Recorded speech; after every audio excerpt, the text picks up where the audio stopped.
Bonjour, bienvenue dans ce point bourse du 30 octobre 2024. Alors aujourd'hui, une journée à gap, hein. On a eu, avec les résultats toujours, beaucoup de gaps. Les gaps, c'est quoi? C'est les écarts qu'il y a entre le cours de la veille et l'ouverture, notamment par rapport, hein, au plus haut et au plus bas. On va le revoir après sur beaucoup d'actions. Et qui annonce toujours des grosses prises de participation ou d'écart sur les valeurs.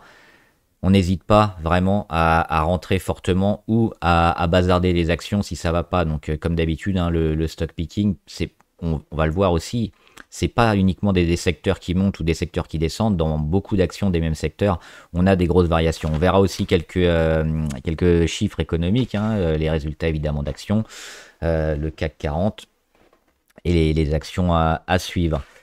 Allez, avant de commencer, comme d'habitude, je rappelle que les informations et analyses données sur cette chaîne sont données à titre indicatif et ne peuvent pas être considérées comme un conseil en investissement. L'investissement en bourse est risqué et vous êtes responsable de tous les investissements que vous faites. Et j'en profite pour remercier aussi tous les membres, hein, que j'ai sur la chaîne. Vous êtes de plus en plus nombreux, donc merci à vous. C'est vous qui permettez de continuer à faire vivre la chaîne.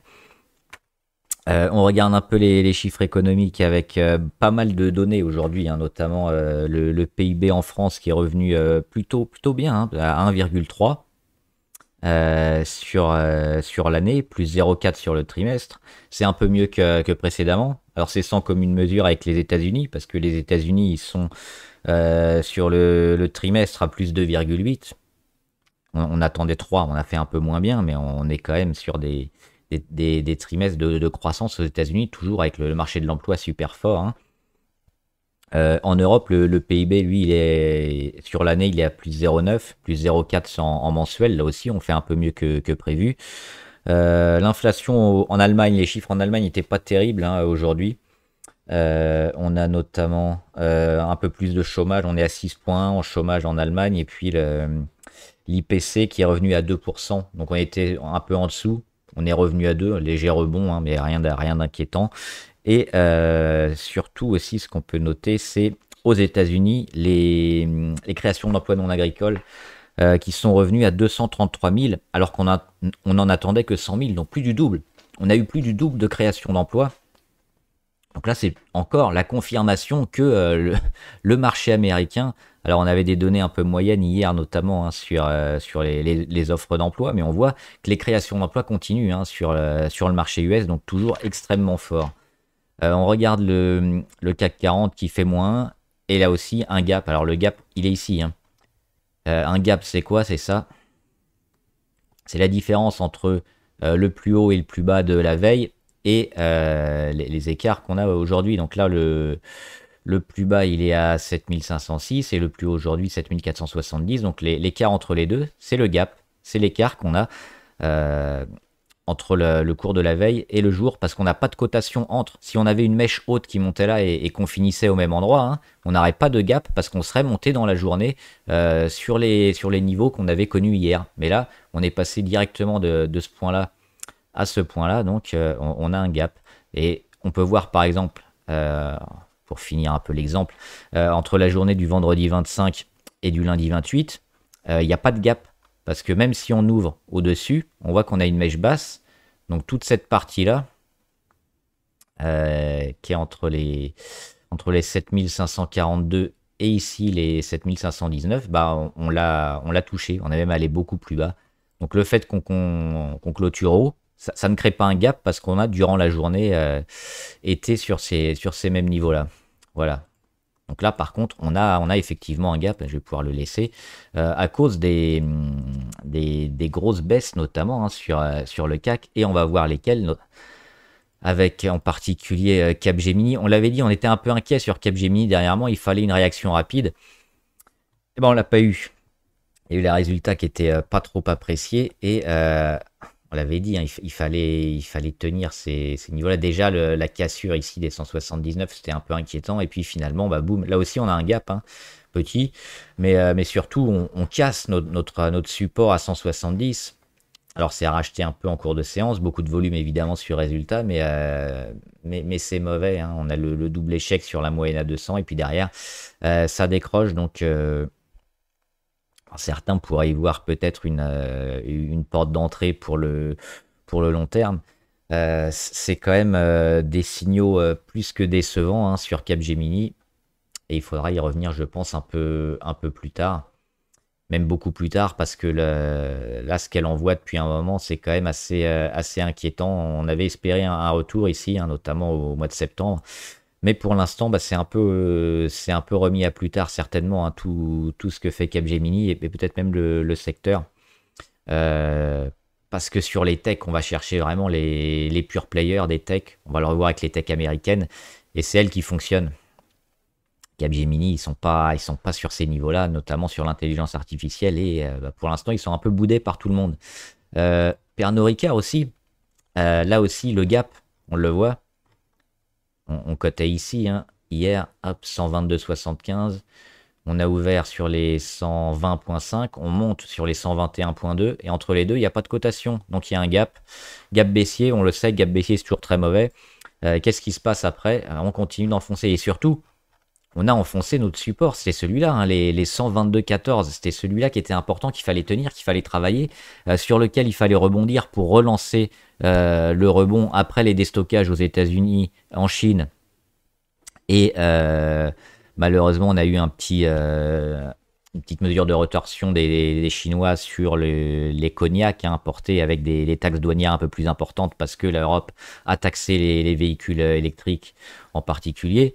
Mais on espérait quand même que ça tienne. Et là le signal, il est franchement mauvais parce que gap baissier, parce que cassure franche des 122, hein, on finit à 117. Alors si on revient rapidement, même si on revient rapidement, je dirais, on l'avait déjà un peu tapé, mais on voit qu'on le touchait tous les jours. Sauf une journée ici, le 13 août. Sinon, tous les jours où on était en dessous, on l'avait touché. Là, on l'a même pas touché, les 122. On est en train de décrocher sur Pernod Ricard. Et on voit que c'est encore trop tôt. Donc, il faudra certainement attendre de revenir sur ces niveaux-là dans plusieurs semaines pour jouer le rebond, hein, de Pernod Ricard. Sur Vivendi, il y a eu des demandes de la part d'actionnaires pour empêcher la scission parce qu'on aurait des cotations qui vont pas se faire sur Euronext, mais qui vont se faire notamment ailleurs, à Londres. Et puis il y a une troisième place, je sais plus si c'est aux États-Unis ou à Amsterdam. Enfin, il y a plusieurs places de cotation, hein, notamment pour Canal+, pour Havas, pour la holding. Donc le groupe Lagardère qui est pas encore sûr de faire la scission. Ça devrait être acté normalement en décembre. Mais là, dernièrement, il y a quelques boucliers contre ça. Donc, quelques petits soucis, hein, pour Vivendi. Et on voit que bah, le marché aime pas trop ça. Ce qui était annoncé quand même plutôt comme une bonne chose. Bah là, les actionnaires minoritaires sont plutôt en train d'enterrer éventuellement, alors c'est un peu trop tôt pour le dire, mais au moins de pénaliser, hein, la possible scission qu'on aura en décembre, donc forcément baisse sur le cours. Là aussi, on verra ce que ça va donner, quelles vont être les réponses apportées par la direction, mais le cours, alors à ce stade, il baisse pas encore, on est toujours sur les mêmes niveaux, hein. Par contre, on revient sur la moyenne à 200 et moi ce que j'aimerais, et aussi sur l'oblique ici, hein, une oblique blanche, alors déjà un petit peu tapé, mais une fois, on est passé une fois en dessous, si on repasse une deuxième fois en dessous, si on casse encore la moyenne à 200 après cette période-là, après avoir comblé le gap, ça donnerait pas des bons signaux pour le mois de décembre. Ça arrive vite, hein, le mois de décembre c'est dans 40 jours, hein, à peu près la scission, donc ouais. Attention aussi sur Vivendi. Et au niveau de ce qui a bien marché, bah Saint-Gobain, ils ont donné des résultats. Il avait annoncé, hein, il y a quelques semaines déjà les signes de reprise sur le marché. Saint-Gobain Construction, mais aussi la chimie, hein, et il marche un peu mieux que les autres, hein. On a Caterpillar, on va pas les voir, mais Caterpillar qui ont annoncé des résultats relativement moyens et pas mal de minières ont souffert aussi. Du coup, parce que Caterpillar, ils annoncent des chiffres assez mauvais et des prévisions encore moyennes pour le quatrième trimestre, donc tout ce qui est minière un peu, et puis gros œuvres.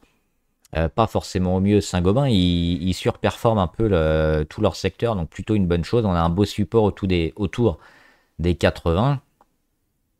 Euh, c'est quand même pas mal valorisé, mais pour l'instant, le marché donne pas de signe que c'est trop valorisé pour le moment, donc toujours plutôt favorable hein, sur Saint-Gobain. Je dirais tant qu'on tient les 80, en deçà, il faudra peut-être se poser une question. Est-ce qu'on a trop valorisé Saint-Gobain ou est-ce que finalement le marché va mettre plus de temps à reprendre sur la construction? Mais pour l'instant, le marché le joue. Hein. Saint-Gobain, c'est une des... On le voit, la tendance, elle est quand même plutôt forte et propre, donc toujours acheteur en surveillant les supports. Et puis Schneider aussi, ils ont annoncé leurs résultats, donc non, c'est Legrand, je sais plus. Non, c'est Schneider. Legrand, ils vont pas tarder, sûrement, à moins que je les ai loupés. Donc Schneider qui a annoncé des résultats plutôt corrects. Legrand aussi, ils montent, hein, c'est le même secteur, c'est les mêmes. Ils sont pas loin de leur plus haut historique aussi, tous les deux. Et là aussi, hein, sur des niveaux intéressants, donc avec l'électrification, là aussi, ça doit repartir avec la construction qu'on attend un peu toujours, et éventuellement la Chine, mais je pense que pour aller taper les plus hauts et pour vraiment relancer une belle séquence, à la fois sur Schneider, à la fois sur Saint-Gobain et sur Legrand, il faudra que la Chine se réveille et qu'on ait véritablement plein de signaux de construction au niveau macro qui se déclenchent. Pour l'instant, on les a pas. Donc c'est pour ça que malgré le fait qu'on ait des configs intéressantes et plutôt fortes sur ces valeurs-là, Saint-Gobain, Schneider, Legrand, j'attendrai encore le signal d'un vrai push au niveau des infrastructures et de la construction. Là, ça me semble un peu tôt encore. Et on va voir quelques valeurs qui ont donné leurs résultats en plus de celle-là. On a notamment... alors, on va pas le faire dans l'ordre, hein, ça va être un peu spécial, mais bon, c'est pas grave. Eli Lilly, moyen, pourquoi? Bah, on l'avait dit hein, sur Eli Lilly, il y a beaucoup de concurrence qui arrive. Il y avait Novo Nordisk, il y en a d'autres, non Roche par exemple. On a dû couper un peu les prix hein, pour vendre toujours plus, notamment sur les médicaments anti-obésité. Hein, les molécules GLP qui permettent de faire baisser plein de choses, baisser les AVC, le cholestérol, le gras, le poids, etc. Malheureusement, oui, il y a beaucoup de concurrence, donc la fête est un peu finie. Ils ont passé des mois, voire des années à se gaver. Maintenant, forcément, les marges vont se restreindre. Est-ce que ça vaut le coup encore? Alors, Eli, plus que Novo Nordisk, parce qu'ils ont aussi une division oncologie, cancer, traitement, qui est importante, alors que sur Novo Nordisk, ils font quasiment que du traitement anti-obésité. Mais oui, il y a tellement de concurrence maintenant que bah, on a valorisé tellement haut. Maintenant, les marges baissent, les prix baissent, les traitements sont en baisse, même s'il y a toujours un marché énorme sur l'obésité. Moi, j'irai pas. Et les résultats ont été. Alors, c'est entre deux, parce que là aussi, un gap baissier. Donc, au début, on balance, on vend. Et après, c'est quand même racheté en séance, mais pas assez pour combler le gap. Alors, on réagit sur des niveaux intéressants. On comble ce premier gap-là. C'était un gap haussier qui avait relancé un peu la séquence, mais, euh, mais on va plutôt peut-être faire ça hein, sur Elili. C'est du zigzag ici. Et après, c'est ça qui va être important. Est-ce qu'on va casser par là ou par là? Moi, j'ai un peu peur parce que la concurrence est forte. Et donc, les ventes vont, alors même si les ventes en termes de chiffre d'affaires vont continuer à être énormes, les marges vont un peu se réduire. Et ça, c'est pas terrible. On avait également, alors on a pas mal d'américaines. Hop, on avait AMD. Alors là aussi, on va le voir hein, sur l'intelligence artificielle, sur les puces, des résultats qui n'ont pas été appréciés. Boum, un gap baissier. On l'avait dit, hein, c'est la journée des gaps. Hop, on avait coté à 158,94. On ouvre ici autour des 153, donc 5 euros de gap environ. Et puis sur des prévisions pas terribles au niveau des ventes de puces. Donc on peut se dire que le secteur des puces va mal, que le secteur intelligence artificielle va pas bien quand on voit ça. AMD, C'est plutôt inquiétant. Bah, pas forcément, parce que Alphabet, ils ont donné leurs résultats et boum, ils font l'inverse, gap haussier. Alors là aussi, tempéré par le marché, parce on a ouvert ici sur les 180,68 et on baisse un peu en cours de séance, hein, sur les 177, mais pas assez aussi pour combler le gap. Donc le gap existant, il est toujours assez énorme, hein. On était ici, on a fait un gap à 6,48 à l'ouverture, on est encore, hein, dans un gap à quasiment 4,5%. Donc gros signal d'achat plutôt sur Alphabet, hein, qui a confirmé notamment ses chiffres sur l'intelligence artificielle, sur le développement de ces chiffres-là qui lui permet d'accélérer ses ventes, de cibler aussi mieux la publicité, notamment sur YouTube. Ils ont explosé leurs ventes de publicité. Donc on a une confirmation que les investissements lourds, très lourds, d'Alphabet dans l'intelligence artificielle portent leurs fruits et permettent de générer pas mal d'argent. Et c'est ça que le marché a validé en achetant. Est-ce que ça vaut le coup de rentrer? Pour moi, oui. On a toujours aussi cette épée de Damoclès avec l'éventuel démantèlement, hein, d'Alphabet. Ça va mettre du temps. Alors 2025, c'est bientôt maintenant, c'est dans 2 mois.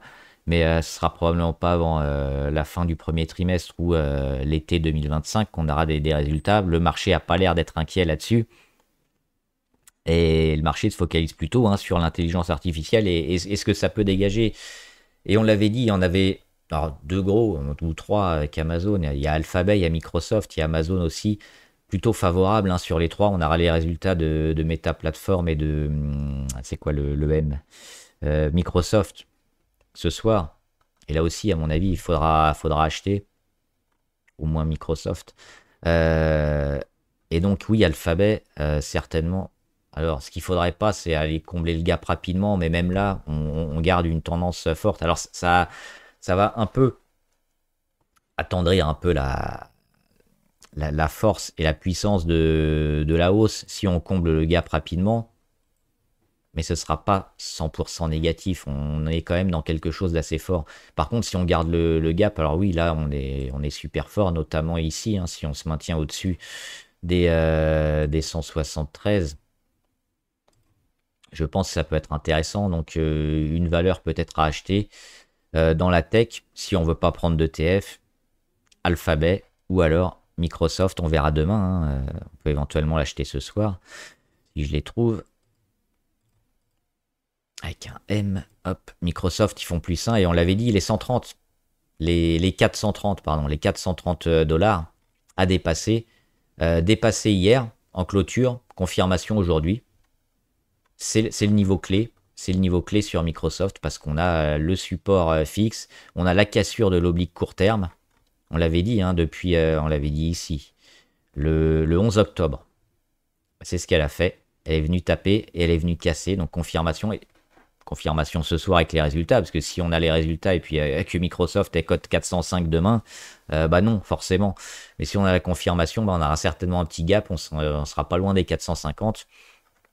Et on ira certainement sur les plus hauts historiques aussi, qui sont pas si loin, hein, 467, et certainement au-delà, parce que les investissements sur l'IA sont aussi très bons. On a quoi aussi? On a le secteur de la santé et on a AbbVie qui a donné des résultats, et boum, AbbVie, donc grosse boîte, hein, aux États-Unis. On avait fait un plus haut ici au début septembre, le 3 septembre. Petite phase de consolidation, et puis on réagit déjà, hein, assez rapidement avec les portées par les résultats et surtout les prévisions d'AbbVie qui ont été rehaussées.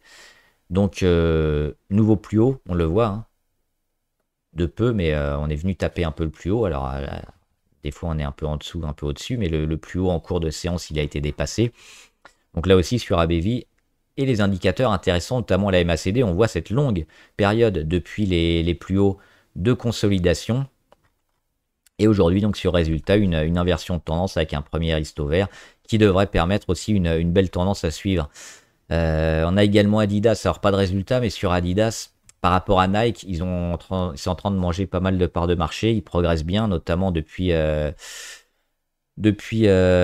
an et demi, presque 2 ans même. Depuis 2 ans. Et moi, ce que j'avais noté sur Adidas, c'est ça, c'était le gap qui avait été créé ici, qui n'a pas été comblé hein, sur les 204,3, parce qu'on est descendu autour des 207.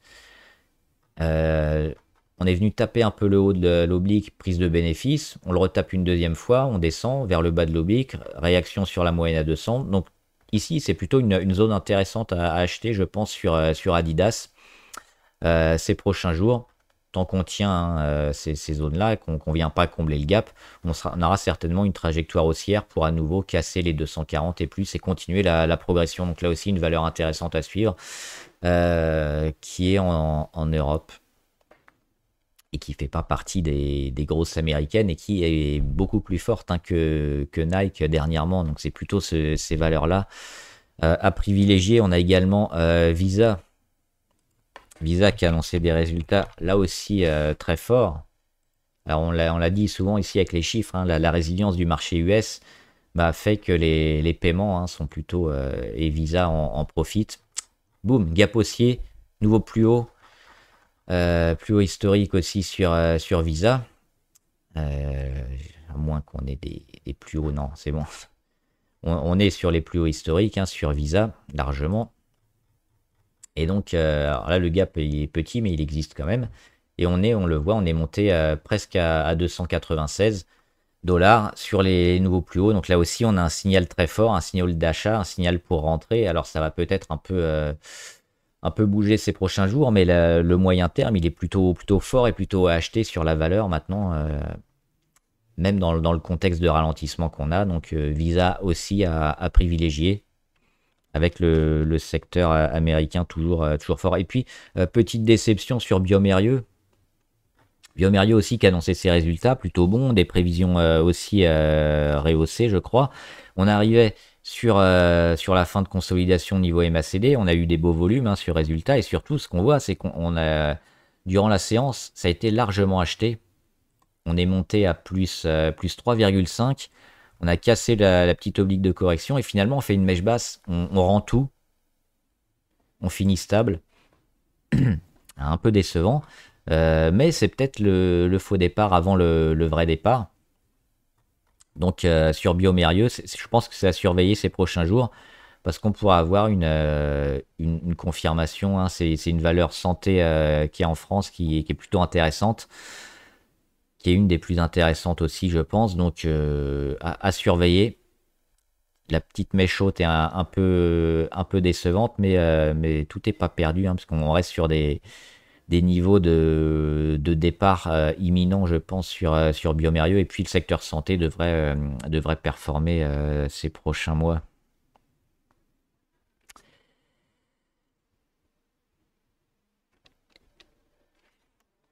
Et est-ce qu'on en avait une ou deux autres à voir?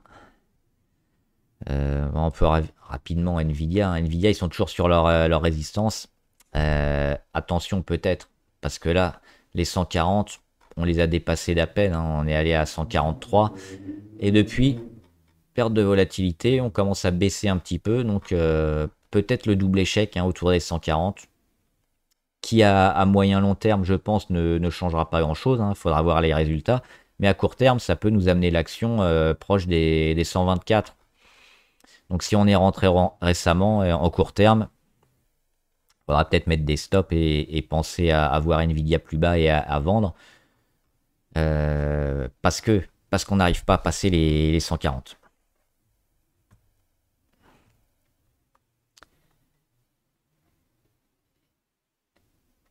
Et je regarde si on en avait une dernière. Non, il n'y avait pas de dernière. Je ferai les valeurs abonnées pour la prochaine fois demain, hein, donc n'hésitez pas. Si vous avez d'autres valeurs qui vous intéressent. Ah oui, c'est ça que je voulais voir, Hermès. J'ai oublié. Hermès, moi je suis rentré hein, aujourd'hui sur Hermès. Parce que c'est une valeur qui surperforme son secteur aussi, qui est plutôt dans des bonnes configurations. Et secteur du luxe qui résiste un peu mieux que d'autres secteurs. Et parmi le luxe, on a justement hein, le Hermès qui est au-dessus. Là aussi, dernièrement, on a eu des beaux signaux avec des gaps haussiers. On en a fait deux, on en a comblé que un. On est en train de baisser aussi en termes de volatilité, parce que les plus bas bah, sont toujours de plus en plus hauts, les plus hauts de plus en plus bas. Donc on a un tassement de la valeur ici qui se fait autour de la moyenne à 200 qui est toujours plutôt ascendante. Et si on dézoome, alors on le voit peut-être mieux en hebdomadaire. C'est ça. C'est cette petite consolidation, hop, le rebond, et puis la phase ici. Donc ce qu'on attend en fait, c'est ça. On va le dessiner. C'est la consolidation, la réaction, et puis la deuxième phase de consolidation beaucoup plus courte en termes de temps et d'intensité.